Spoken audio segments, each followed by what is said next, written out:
Episode 3 की शुरुआत में दूसरी जगह पर एक बुजुर्ग औरत एक शो की शूटिंग कर रही होती है। शूटिंग होने के बाद वो औरत एक टैक्सी लेके अपने घर जाने निकलती है।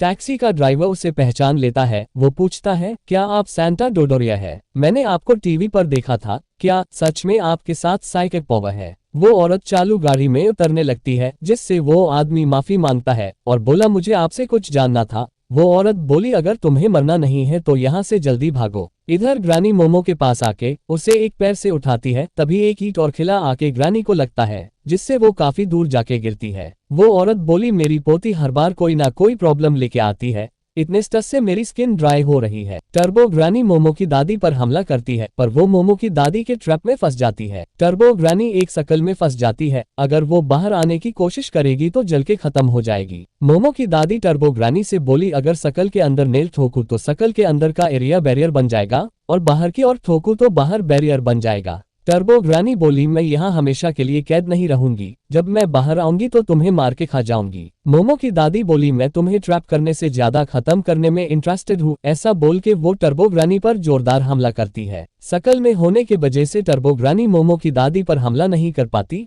मोमो की दादी बोली, वहां पर होने के वजह से तुम अपनी स्पीड भी यूज नहीं कर सकती। मोमो की दादी टर्बो ग्रानी के शकल के पास एक और शकल बना देती है और मोमो की दादी टर्बो ग्रानी को मारने लगती है। तब टर्बो ग्रानी बोली, अगर तुम मुझे मरोगी तो मैंने जिस लड़के को कस किया है वो भी मारा जाएगा। मोमो की दादी बोली, मुझे इससे कोई फर्क नहीं पड़ता। ऐसा बोल के वो अंदर वाला शकल मिटा देती है, जिससे टर्बो ग्रानी जलने लगती है। थोड़ी देर बाद मोमो को होश आता है। वो ओकारून को ढूंढना शुरू कर देती है। मोमो उसकी दादी से बोली, आप घर कब आई? दादी बोली, क्या तुम हॉन्टेड साइट पर गई थी? मोमो ने बताया, वो नहीं पर उसका दोस्त गया था, हम में शर्त लगी थी। दादी उसकी बातें अनसुनी करती है। मोमो गुस्सा होती है। वो बोली, अपने किसी लड़के को देखा, अगर वो मेरे साथ नहीं तो वो खतरे में होगा। दादी बोली, अगर तुम उस इविल स्पिरिट की बात कर रही हो तो मैंने उसे मार दिया है। मोमो चिंतित होकर उसके बारे में पूछती है।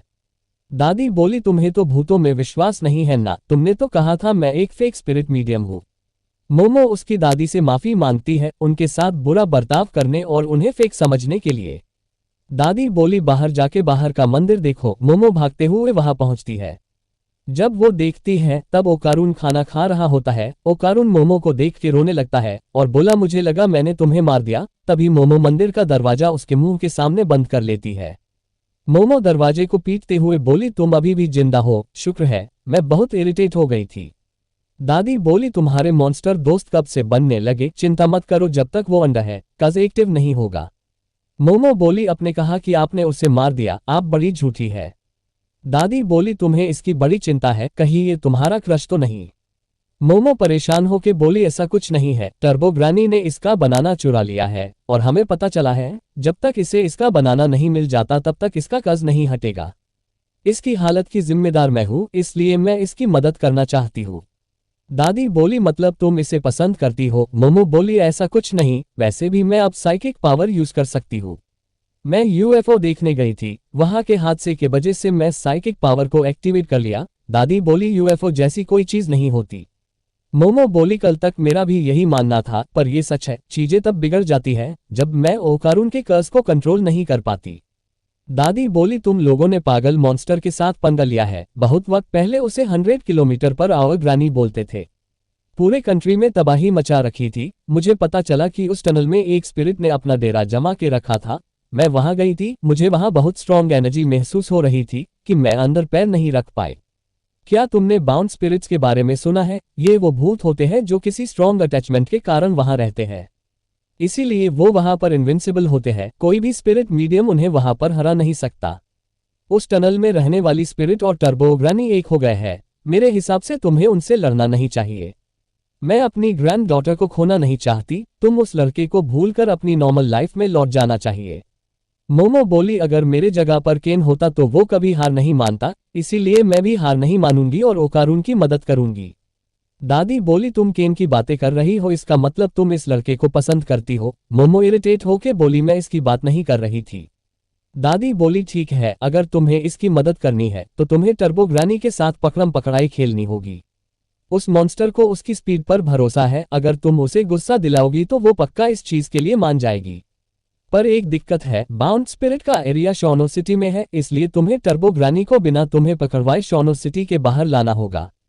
तब वो वहां पर कमजोर हो जाएगी, फिर शायद तुम उसे हरा पाओ। मोमो बोली, आपको लगता है मैं टर्बो ग्रानी से तेज भाग पाऊंगी क्या? आप इस बैरियर की मदद से कुछ नहीं कर सकती।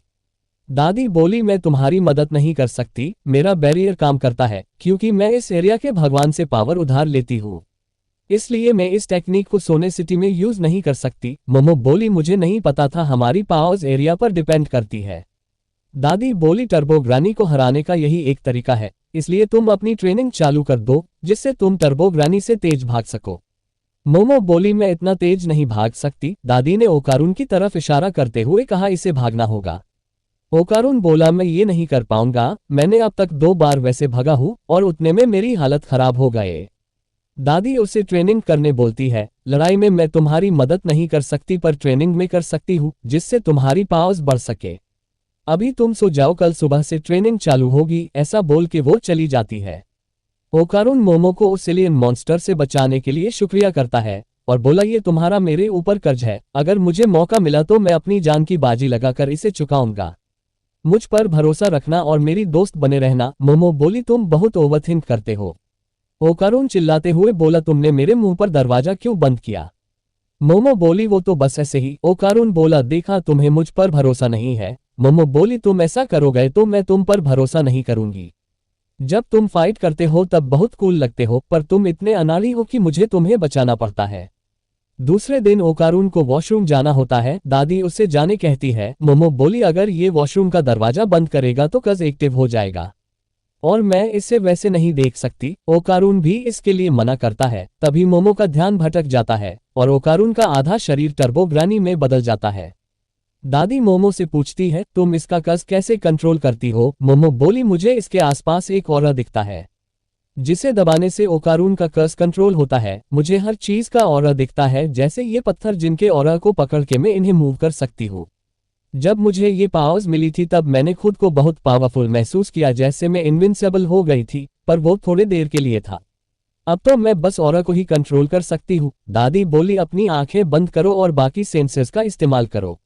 मोमो इसे ट्राई करती है पर इसका कोई असर नहीं होता। ओकारून उसके प्रेशर को कंट्रोल नहीं कर पाता और वॉशरूम की तरफ भागता है। वो किसी तरह वॉशरूम पहुंचता है और न चाहते हुए मोमो को उसे देखना पड़ता है। दादी मोमो से बोली, लगता है तुम्हारी शुरुआत की पावर्स तुम्हारे अंदर सील हुई है, जिसे तुम ट्रेनिंग करके बाहर निकाल सकती हो और इस लड़के को अपनी मसल बढ़ानी होगी। इन बातों में मोमो का ध्यान भटकता है और जब वो ओकारून को देखने लगती है तब उसे टर्बो ग्रानी दिखती है।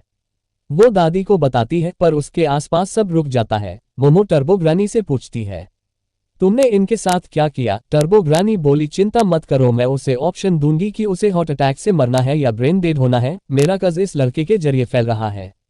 ये लड़का जिसे भी देख सकता है मैं उसे मार सकती हूँ। आज रात टनल के अंदर आ जाओ, वरना मैं तुम्हारे आसपास के सभी लोगों को मार दूंगी।